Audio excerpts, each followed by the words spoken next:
Like Assam, Tripura also faces a huge problem of illegal immigration. In fact, the records would say that Tripura's issue of illegal immigration is much bigger than Assam. There was a time when in Tripura, the Tiprasa people, the original indigenous people, were almost 70 to 80% of the population. But as per the 2011 census, their population has reduced to below 30%, and the non-Tripuri people, their population has risen above 70%. So there is a definite influx of people from Bangladesh into Tripura, and they have settled down there. So therefore, the people of Tripura have become minorities in their own state. So taking into consideration all these issues, we had approached the Supreme Court by filing a writ petition under Article 32. In 2018, notice was issued in the matter.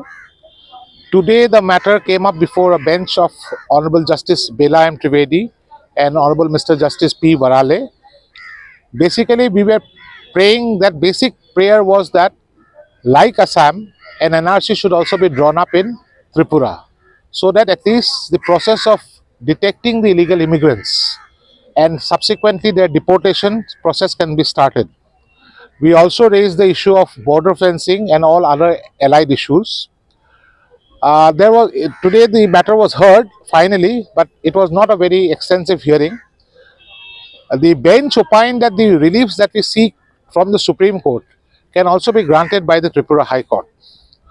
So after a brief exchange of ideas and arguments, the bench finally decided that the matter should go back to the Tripura High Court. So accordingly, the petitioners were given the liberty to move afresh, to file a fresh petition in the Tripura High Court seeking the same relief. So having given that liberty, if my clients decide to move the Tripura High Court, then we have to file a fresh petition, and we will await the judgment of the Tripura High Court on the issues that we have raised. If for any reason the High Court decides against the relief that we will be praying, then certainly the road again back to the Supreme Court will be open. So therefore, all in all, what I may tell you, the conclusion is that the bench, after hearing us, decided that we may better approach the Tripura High Court by filing a fresh petition seeking the same relief and await the judgment of the Tripura High Court. And thereafter, as advisable, we will take further steps. Thank you.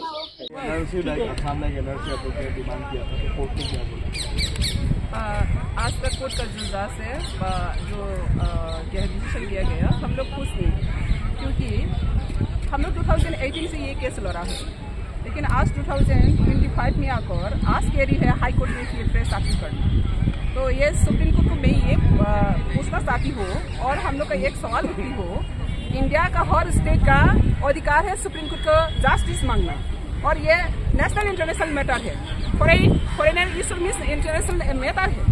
इसमें हम supreme court को appeal करना मेरा अधिकार है, हक है। और अगर हाई कोर्ट और स्टेट गवर्नमेंट इसको टैकल करते हैं, तो आज हम लोग सुप्रीम कोर्ट का आना का कोई जरूरी नहीं पड़ता। इतना साल हुआ, 1949 से हम लोग जुड़ा हुआ इंडिया का साथ, तब से हम लोग माइग्रेशन होने के बाद, इलीगली माइग्रेशन होने के बाद हम लोग अभी माइग्रेशन में चले गया। हम लोग 80% से अभी 31% से भी नीचे आ गया। तो अगर गवर्नमेंट अगर इसका ऊपर में अगर इनिशिएटिव लेता, तो आज हम लोग माइनॉरिटी नहीं होना था। तो आपका खुद का लैंड में ही माइनॉरिटी हो गया। इसके बाद सुप्रीम कोर्ट में या 7 इयर्स अभी ये चल रही हो, और आज कह रही हो हाई कोर्ट में फिर जाओ। अगर हाई कोर्ट में भेजना है तो सुप्रीम कोर्ट ट्रांसफर कर सकती है, ट्रांसफर क्यों नहीं किया? फिर हमको फेस करके अपील करना पड़ेगा। मतलब हम लोग को जनता को, हम लोग का इंडिजिनस लोकल पीपल, जो एवरजिन पीपल को हैरेसमेंट करना, फिर हम लोग पैसा देगा, फिर फाइनेंशियल, फिर हम लोग सफर करने पड़ेगा, फिर आना पड़ेगा सुप्रीम कोर्ट। तो आसाम का मैटर जो बड़ा मैटर है, इशू को सब सुप्रीम कोर्ट में सुनाई दे जाते हैं। तो त्रिपुरा को मैटर को क्यों सुप्रीम कोर्ट एंट्री नहीं दे रही है? सुप्रीम कोर्ट ये कह रहे हो हाई कोर्ट में जाना। तो ये बहुत बड़ा, ये देश का एक क्या कहना है, वो बहुत बड़ा हम लोग का नेगेटिविटी एक विजन है। तो हम उम्मीद करते हो मोदी जी खुद कह रही हो एनआरसी लागू होना चाहिए। तो आज एनआरसी लागू करने के लिए सुप्रीम कोर्ट के दौरा है। आज त्रिवेदी बेला त्रिवेदी वो गुजरात की है एक जस्टिस, बहुत अच्छा जस्टिस है। तो मोदी जी का जो एम्स एंड ऑब्जेक्टिव वहाँ पे इंडिया में एनआरसी लागू करना, आज अगर सुप्रीम कोर्ट को दायित्व लेता तो त्रिपुरा में भी तो एनआरसी चालू होना था, लेकिन हमको क्यों घुमा रही है? हाँ, घुमा सकती है, सुप्रीम कोर्ट का प्रोटोकॉल घुमा सकते हैं, लेकिन हम लोग का इतना साल की बात सुप्रीम कोर्ट में आकर पहली बार दर्जा हम लोग नॉक किया था। इसको तो हम लोग रेस्पेक्ट करके ये इंडिजिनस एबोरिजिन पीपल लोग का सुख जितना भी दुख है इसको समझ के सुप्रीम कोर्ट आज यहाँ पे इसका क्या हियरिंग करना चाहिए था, लेकिन इसको ट्रांसफर कर दिया। ट्रांसफर भी नहीं किया, हम लोग को फ्रेश अपील करने के लिए कहा। तो इसलिए मैं बहुत क्या है सुप्रीम कोर्ट का हाईकोर्ट जा रहे हैं अपील करने के लिए। हाँ, जाएंगे, जहाँ तक हम लोग लड़ाई करने हैं लड़ेंगे। लेकिन बात ये है, हमने जो उम्मीद किया था सुप्रीम कोर्ट और ये देश और कोने का सब स्टेट का ही समान अधिकार है, लेकिन आज देखा है वो डिप्राइव है। तो जितना डिप्राइव होकर आया, आज मोदी जी भी डिप्राइव कर रही हो। तो हम लोग सोचा था मोदी जी का एनआरसी सब ऐसे हो, त्रिपुरा का सभी एक ही साथ हम लोग अधिकार मिलेगा, लेकिन नहीं हुआ। मैं भी मोदी जी का सपोर्ट करती हूँ, मैं भी मोदी जी का सपोर्टिंग है, लेकिन देश का हर कोने में जितना भी जो प्रॉब्लम है इसको हम लोग इक्वालिटी बिफोर लॉ, कहा इक्वालिटी बिफोर लॉ? अगर संविधान में लिखा गया इक्वालिटी बिफोर लॉ, त्रिपुरा का इक्वालिटी कहाँ है? तो अभी हम लोग फिर हाईकोर्ट में जाएगा 100% जाएगा। लेकिन बात ये है, इंडिया गवर्नमेंट का दायित्व क्या है? इंटरनेशनल बॉर्डर जो दो कंट्री इधर उधर होता है वो नेशनल इशू है, वो इंटरनेशनल इशू है। सुप्रीम कोर्ट का ये इंडिया गवर्नमेंट का मैटर है, स्टेट गवर्नमेंट को क्यों भेजा है? स्टेट गवर्नमेंट इसको संभाल नहीं पा रही है, इसलिए तो हम लोग वहाँ पर आकर बैठने पड़ा।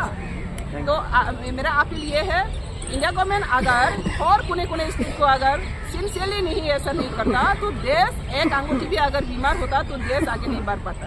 तो दुनिया अभी नॉर्थ ईस्ट में देखो, मणिपुर छोटा सा राज्य है, लेकिन मणिपुर को लेकर हम लोग नॉर्थ ईस्ट में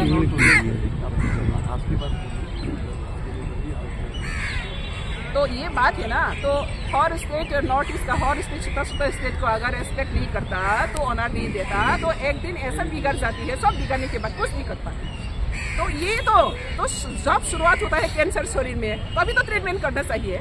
इतना सालों की बात हम लोग सुप्रीम कोर्ट में आकर अपील किया था, इसको तो लेकिन सुप्रीम कोर्ट सुप्रीम कोर्ट ने आप लोगों का केस सुना है, फिर उसके बाद हाँ, अब ये तो असली बात है ना। 7 साल हम लोग को क्यों घुमा रही है? तो फास्ट टाइम ही कह सकता था हाईकोर्ट में जाओ।